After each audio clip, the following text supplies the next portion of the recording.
Mariette, how can women present effectively in male-dominated meetings? Oh, that's interesting. You see, men have much more physical and vocal presence than women have. So it is important that women make sure they are noticed very early. That means you've got to get there early. You've got to speak to everybody. Make sure they know that you are there. And then when you get into the meeting, make sure you sit somewhere where everybody can see you and you know you can be heard. And that's not usually the end of the table. It is much better to sit towards the middle of the table, especially if you have a soft voice.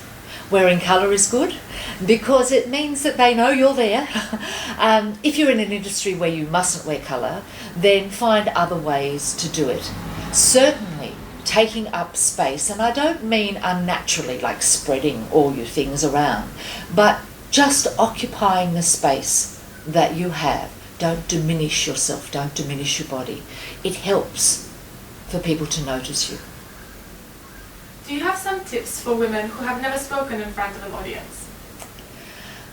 Yes, prepare well and prepare early, because often we don't give a presentation the value it deserves. We rush into the preparation, and preparation means that you don't just prepare what you're going to say, but how you are going to say it. Get on your feet and practice it.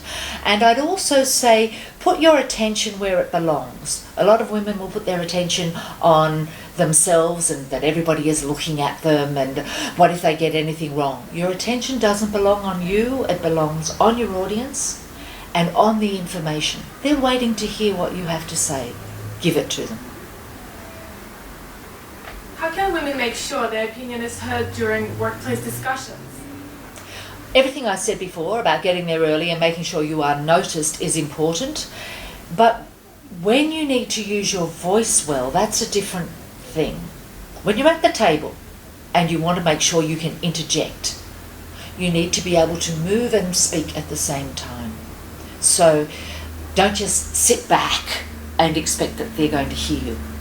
Move forward. Speak at the same time. Take your voice up slightly. So I have this to say, just slightly, and then drop it back to a good, strong, deeper tone. Now you can't push this. This is about releasing your voice, not actually forcing it. That will help people hear you much more clearly. And another tip is to, when you get in the meeting, speak early. Just say something very early on in the meeting so everybody marks you at the table, knows where you are. Hope that helps.